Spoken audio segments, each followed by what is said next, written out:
Wypito 400 zgrzewek piwa, 600 litrów wódki i zjedzono 1000 narodowych kebabów, a na jutro planowane jest ognisko i pieczenie barana. To wszystko wina Tuska. Jarosław, Polskę zbaw!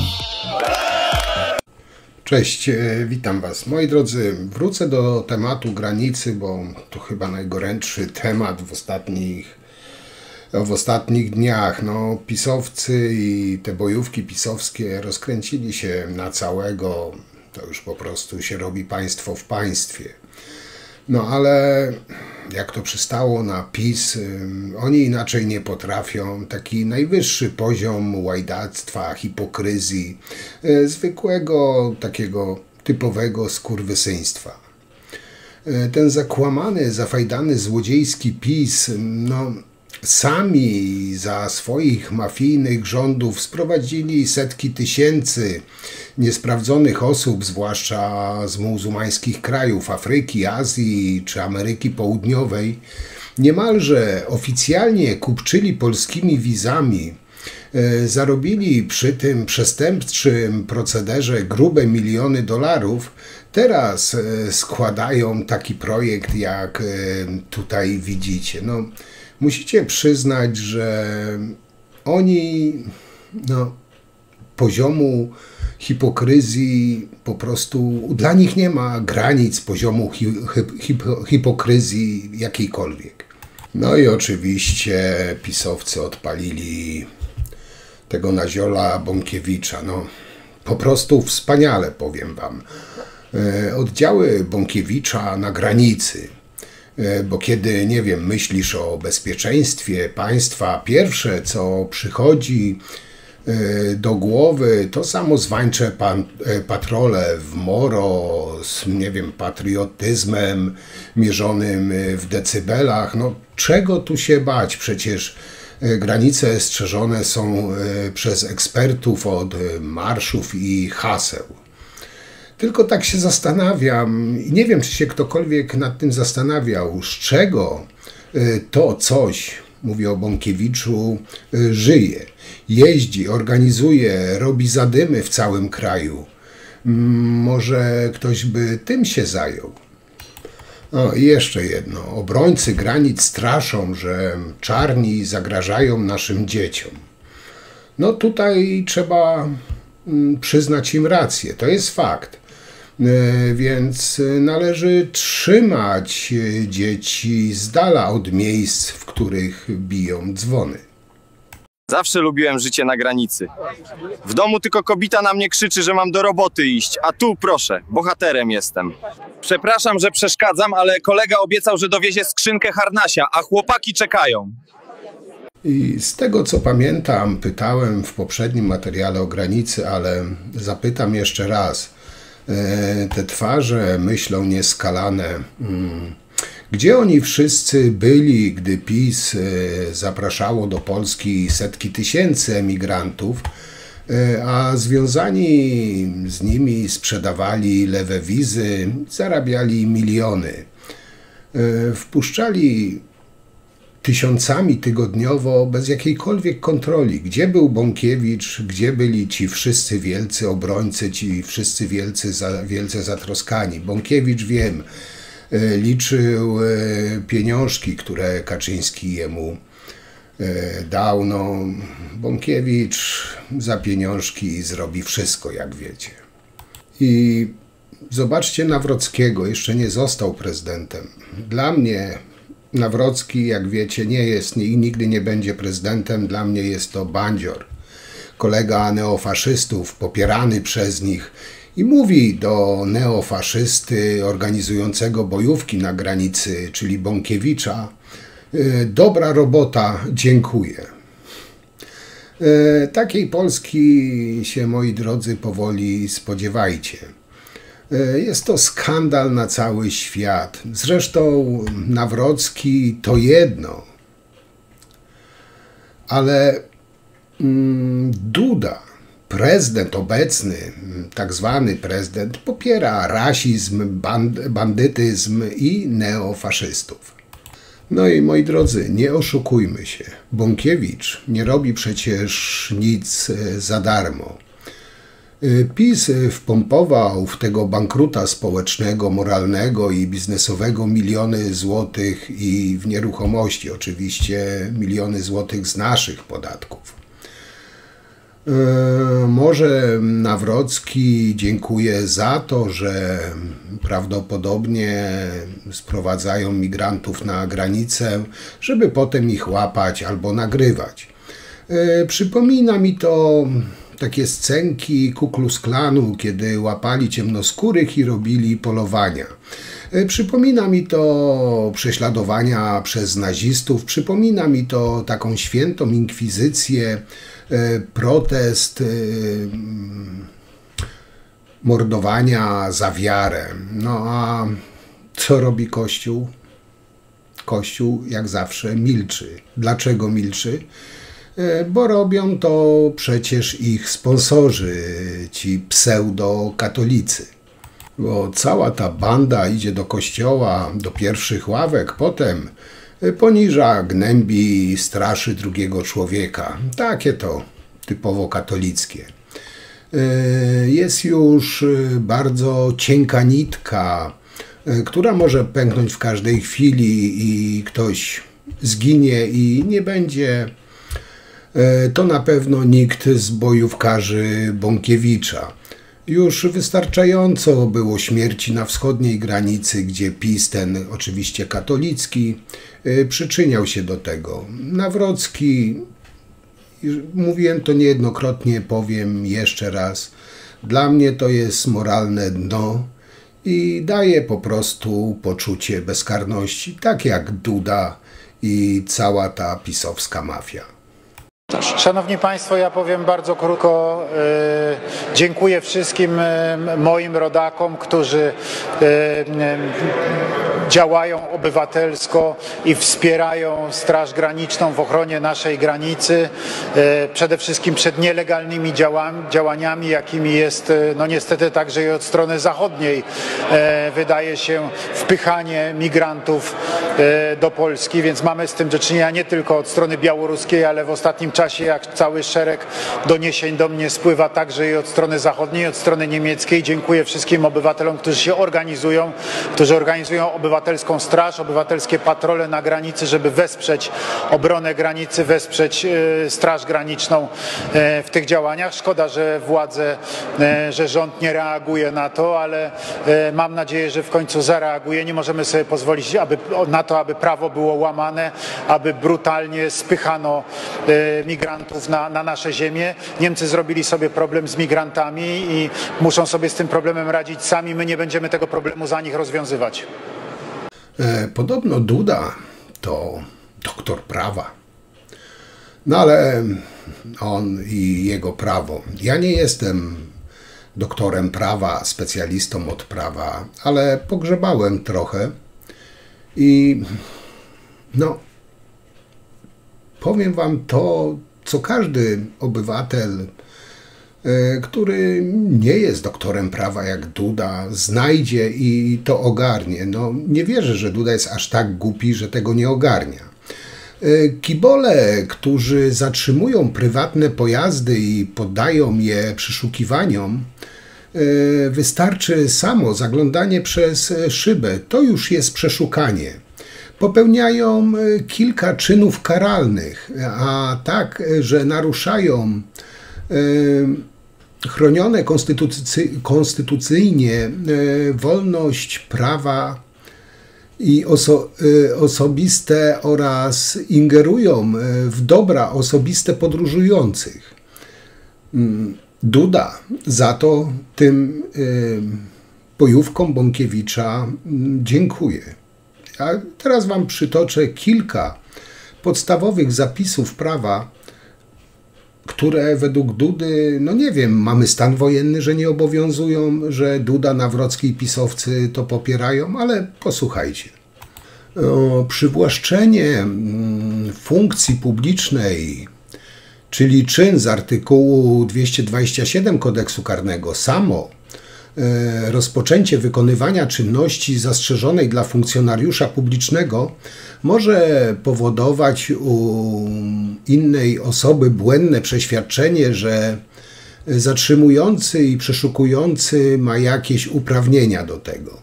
Czyli tutaj mamy już łamany artykuł 227, bo ta banda nie ma kompletnie żadnych uprawnień do zatrzymywania i kontrolowania kogokolwiek.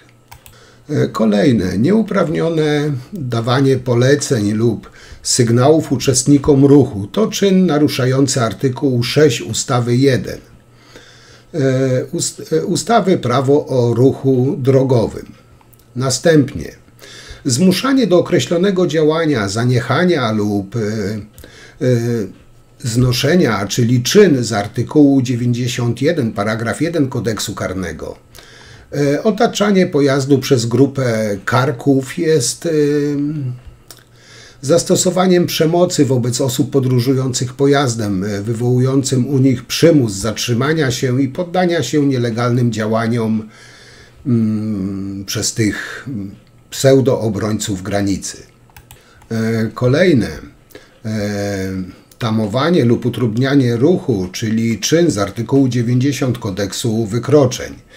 Ten czyn może niestety przekształcić się w pewnych sytuacjach w narażenie człowieka na niebezpieczeństwo, czyli czyn z artykułu 160 paragraf 1 Kodeksu Karnego.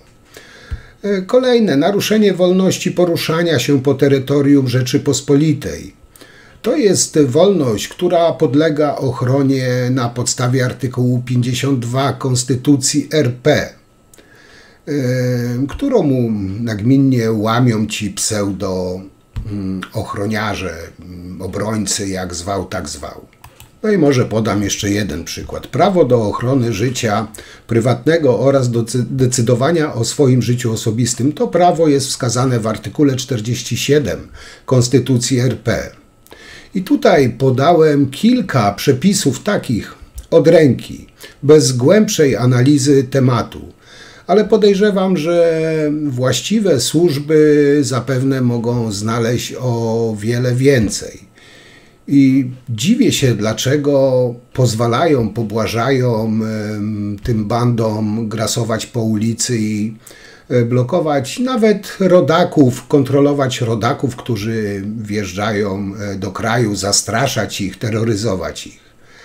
To już po prostu robi się powoli anarchia popierana właśnie przez Nawrockiego, Dudę i pisowców.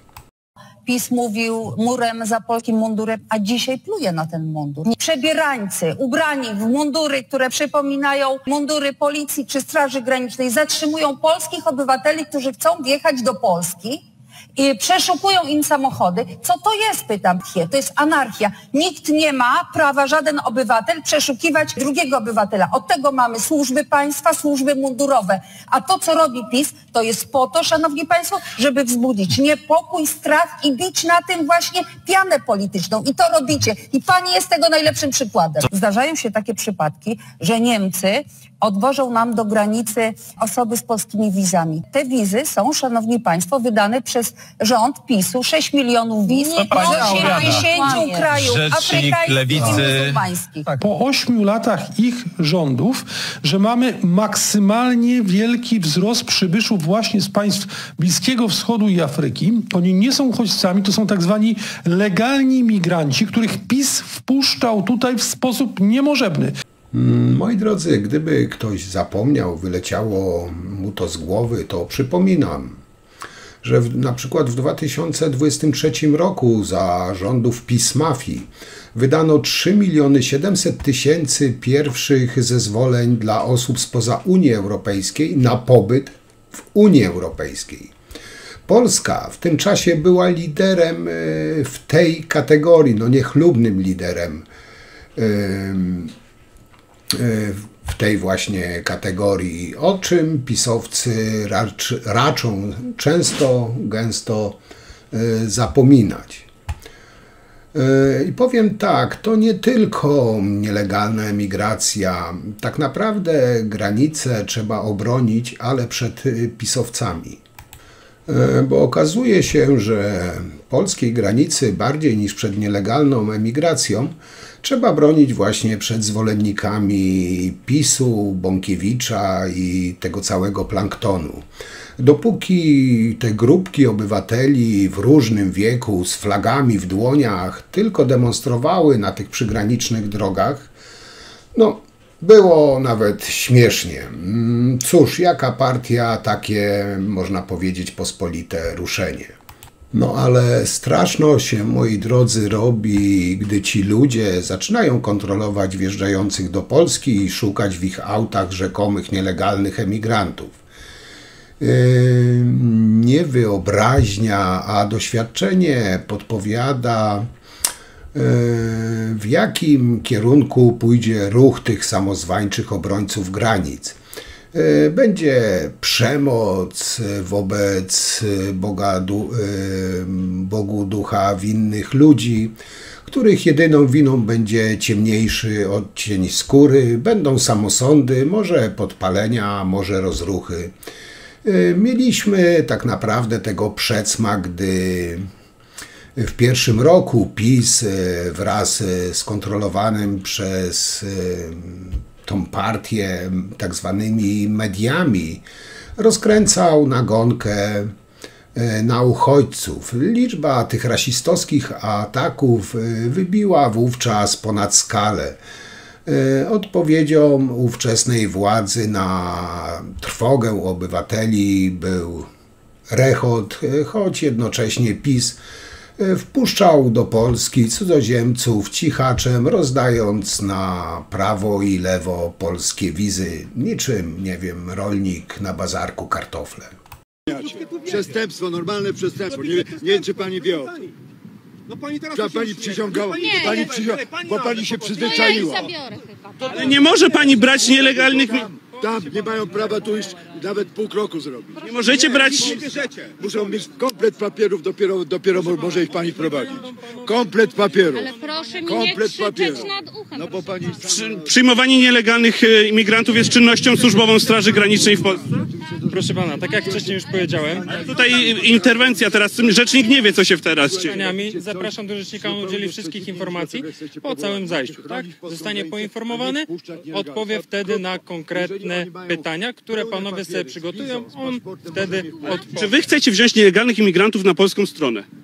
Proszę pana, Proszę nie dotykać kamery. proszę pana, tak jak wspomniałem, ci panowie zostaną przewiezieni do placówki Straży Granicznej w Świecku, zostaną podjęte czynności weryfikacyjne odnośnie tych obywateli, czyli dane personalne, obywatelstwo, data urodzenia, skąd panowie pochodzą. Sprawdzimy tych panów w naszych systemach. Ale oni są po niemieckiej stronie. Wy przeszkadzacie, krótko mówiąc, chronić polską granicę. Polscy pogranicznicy. Wy robicie robotę Proszę na pana. rzecz Niemców przeciwko Polsce. Tak jak wspominałem, wszystkie informacje... Ruch obrony granic. Że oni nie wrócicie ich z powrotem. Musicie ich po prostu z powrotem. Nie bronić, my jesteśmy Polakami. Czy pani Proszę pana, Polska czy Niemcy? This is Poland, this is Poland. proszę, This is Poland. ale Broni- proszę państwa, no. nie jestem żadnym obrońcą. Proszę państwa, proszę Ale nam... oni się cofali, oni chcieli się cofnąć, a pani... Chcieli się co? Proszę pozwolić nam wykonać nasze czynności. Jakie czynności? Czynności, Legalizowania? czynności, Legalizowania i czynności. wpuszczania do nas? No i pamiętamy to Ministerstwo do Spraw Nielegalnej Emigracji, oczywiście z Wawrzykiem na czele. Efekt? Do Polski przybyło prawie 400 000 ludzi z Azji, Afryki, bez sprawdzania i kto i po co do naszego kraju chce wjechać. Część z tych ludzi ruszyła dalej do Niemiec. Proceder podrzucania z premedytacją przybyszy na zachód przez były rząd, na szczęście PiS, zdemaskował niedawno były szef pisowskiej dyplomacji Jacek Czaputowicz. Zresztą przypomnę jego wypowiedź. Więc my cały czas wpuszczaliśmy im świadomie wielkie rzesze, tysiące tygodniowo nielegalnych migrantów. No, bo o tej wypowiedzi, zresztą pisowcy bardzo nie lubią tej wypowiedzi, nieprawda, manipulacja, standardowe teksty, ale wróćmy do tematu. Gdy Niemcy zgodnie z prawem Unii Europejskiej odsyłali tych ludzi za rządów PiS, partyjni aktywiści oczywiście milczeli. Gdy robią to teraz, krzyczą o inwazji. Były premier z PiS, oczywiście Mateusz Morawiecki, zapowiada nawet stworzenie w przyszłości Ministerstwa do Spraw Nielegalnej Emigracji. Może, nie wiem, na stanowisko resortu powinien już powołać Wawrzyka, byłego szefa MSZ, no kluczową postać w pisowskiej aferze wizowej. No czemu nie? No idealny kandydat. Wspieramy akcję obrony granicy. Kupiliśmy wizę od członków PiS i mamy nadzieję, że wrócą do władzy, wtedy załatwimy wizy reszcie naszej wsi. Tylko PiS i nasz zbawca Wawrzyk. Okej, ale moi drodzy, żarty na bok. Według mojego skromnego zdania państwo nie może pobłażać ludziom, którzy uzurpują sobie prawo do decydowania o tym, kto może wjeżdżać do Polski, a kto nie. Podszywanie się pod Straż Graniczną czy policję to poważne przestępstwo. No jednak PiS podpuszcza zwolenników, by łamali prawo, bo czuje się po prostu bezkarny, bo bezkarny jest Bąkiewicz, sprawdzony pisowski zadymiarz, który kiedyś na czele bojówek bronił rzekomo zagrożonych przez strajk kobiet, a dzisiaj organizuje ochronę granic i jeśli tego cyrku się nie powstrzyma, posunie się z pewnością jeszcze dalej. Dlatego obowiązkiem państwa jest obrona granicy przed fanatykami PiS-u. Trzeba im udowodnić, że jeśli myślą, że będą bezkarni, powinni być przekonani, że są w błędzie. Zresztą tego nie wrzuciłem we wczorajszym materiale, ale wrzucę wam teraz. Zobaczcie akcję Bąkiewicza, to chodziło o sąd, o orzeczenie sądu. Zobaczcie, jak on buntuje, jak nawołuje ludzi, co on w ogóle zapierdoły gada. Zresztą, dobra, zobaczcie to, bo tego nie da rady powiedzieć słowami, to trzeba posłuchać. Bardzo, bardzo ważne informacje. Dochodzą nas właśnie wiadomości takie, że Tusk i jego ferajna jutro chcą dokonać zamachu stanu. Chcą zająć Sąd Najwyższy, wyciągnąć stamtąd dokumenty i podważyć werdykt wyborów prezydenckich. No jest to zamach, który ma przekreślić nasze nadzieje na wolną i niepodległą Polskę. Tak więc wzywam wszystkich polskich patriotów, żebyśmy jutro pojawili się pod Sądem Najwyższym. Godzina 7:30. Musimy pojawić się pod Sądem Najwyższym, żeby bronić demokracji, żeby bronić praworządności, żeby bronić wolnych wyborów. To od nas będzie zależało teraz, czy Polska będzie wolna, czy nie. Mówię, są bardzo uprawdopodobnione przesłanki, informacje co do tego, że tak właśnie się stanie. Być może, jak zobaczą dużo ludzi zdeterminowanych, to odstąpią od swoich przestępczych zamiarów. Tak więc zapraszam wszystkich do Warszawy, wszystkich warszawiaków, wszystkich polskich patriotów z całej Polski do tego, żebyście pojawili się jutro rano pod Sądem Najwyższym w Warszawie. Być może to jest przełomowy moment historyczny, on będzie decydował o naszej przyszłości. Nie poddawajmy się, wspólnie razem wygramy dla Polski. Także sami powiedzcie, czy ten człowiek jest normalny, czy to jest normalne, co on gada, co on odpierdziela. Ale wróćmy do tematu. Powtórzę ponownie pytanie. Ktoś wie, gdzie byli wówczas ci wielcy obrońcy granic, jak zarządów złodziei z PiS. Obywatelom 76 państw muzułmańskich i Afryki wydano 366 551 wiz, to jest prawie 6% ogółu, z czego 173 586 w okresie zaledwie od dnia 1 stycznia 2021 roku do dnia 30 czerwca 2023 roku. Mało tego, Ministerstwo Rolnictwa za rządów PiS oczywiście domagało się sprowadzenia, uwaga, 1 000 000 emigrantów, bo brakowało rąk do pracy w gospodarstwach rolnych. No ale wtedy tych rzekomych obrońców granic, demokracji, zatroskanych obywateli jakoś nie było widać ani słychać. Ciekawe czemu. A teraz ta banda oszołomów legitymuje na granicy ludzi i decyduje, kto może wjechać do Polski, a kto nie. No i tutaj Siemoniak daje dupy na całej linii. Czy podległe mu formacje mogą, znaczy nie, może nie, czy, to nie jako pytanie, ale podległe mu formacje powinny zrobić z tą bandą po prostu porządek. Bo zaraz się okaże, że jak policja, nie wiem, przyjedzie po Ziobrę, to będzie go chroniła, tak już to wspominałem, jakieś RKW, jakieś Bąkiewicza Ormo, czy co tam sobie wymyśli w tej chorej z nienawiści głowie, nie wiem, Matecki czy Bąkiewicz. Pana, ja tu będę na pewno do... Pytam, pani tak się zatrzymała, tutaj spogląda na nas. Słuchaj, co pan mówi? Pan jest ze Słubic, bardzo przepraszam? Pan Ja mieszka w Słubicach? nie jestem akurat ze Słubic, natomiast są to osoby ze Słubic z nami. Właśnie jestem ze Słubic. Tam jest taki ładny plakat przy Kolegium Poloniku. Tak. Takie Słubice kocham, w takich chcę mieszkać, a za takich jak pan się wstydzę. No przykro mi tak. Okej, będę powoli kończył. Jutro, moi drodzy, znaczy jeszcze coś dodam w tym temacie, ale jutro nie będzie lekcji religii, zakończę temat tych granic, tych emigrantów, bo tak wam mówiłem, sporo mi się nazbierało, ale kończąc dzisiejszy materiał, powiem tak, dla mnie osobiście, pewnie się wielu oburzy na to, co powiem, ale tak to widzę.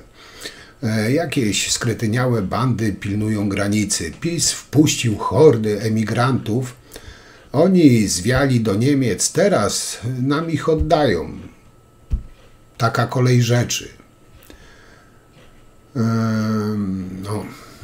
Stoją na tej granicy. Szkoda tylko, że zwolennicy PiS tak chętnie nie mówią dzisiaj o tym tak zwanym polskim interesie, a tak szybko zapomnieli, jak wyglądała rzeczywistość jeszcze niedawno, gdy to właśnie rząd PiS masowo wpuszczał nielegalnych emigrantów i do Polski, i do Niemiec, i na całą Europę.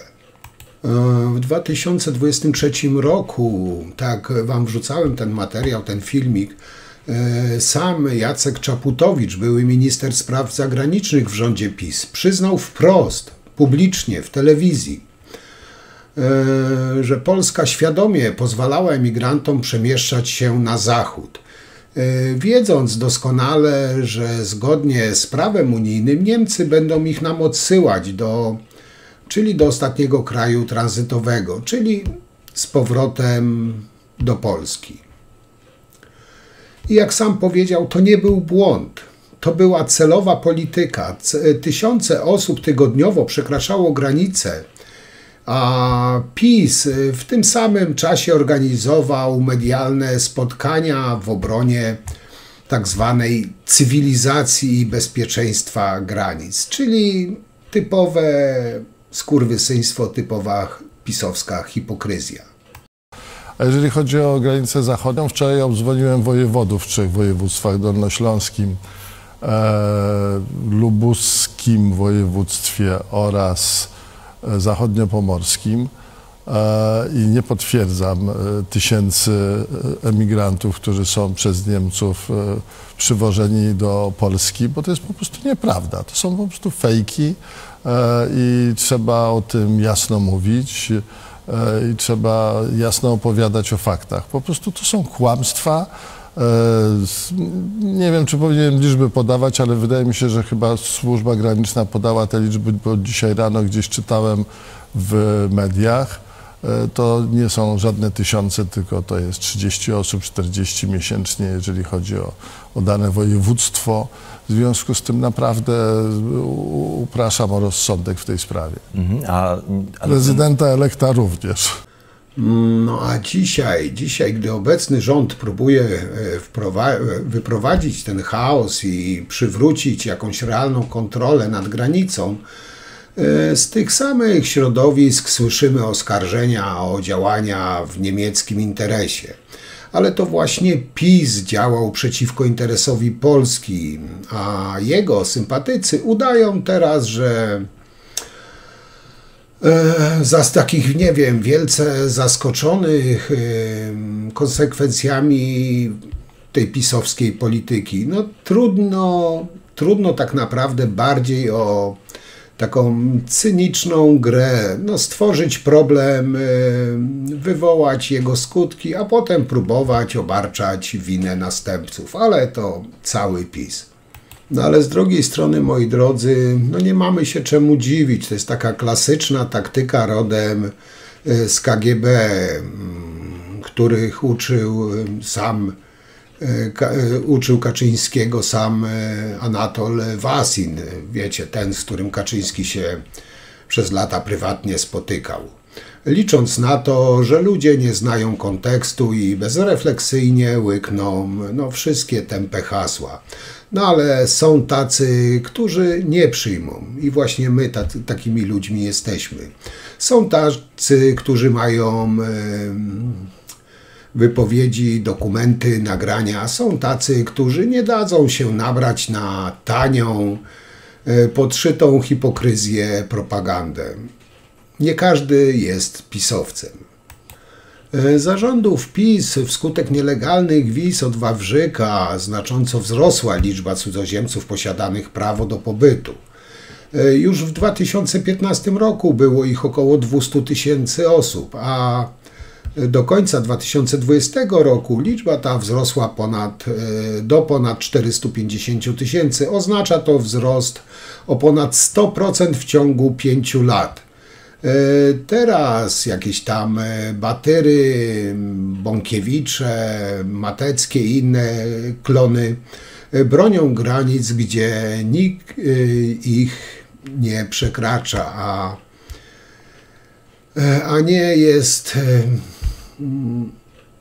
nie wiem, po prostu rozdmuchują temat, pewnie mają jakiś ku temu cel, no oczywisty cel zdobycia władzy absolutnej. Okej, moi drodzy, na tym zakończę, bo się znowu rozgadałem. Jutro myślę, że uda mi się zamknąć ten temat. Mam nadzieję, że Was interesuje to. Także na dzisiaj to tyle. Bardzo Wam dziękuję. Jak zawsze piszcie, komentujcie, oceniajcie. I co, jutro widzimy się przy materiale kolejnym. Myślę, że zakończymy temat granic póki co, chyba że Bąkiewicze, pisowcy coś nowego wymyślą. I cóż dalej? No, mam nadzieję, że w niedzielę żadnych niespodzianek nie będzie i widzimy się na live'ie. Jeszcze raz Was przepraszam za ostatniego live'a, że odwołałem. Wszystkim bardzo dziękuję, że stawiacie mi tą kawkę na supi. Naprawdę bardzo to doceniam i bardzo mi to pomaga. Także to tyle na dzisiaj. Trzymajcie się. Widzimy się jutro. Cześć.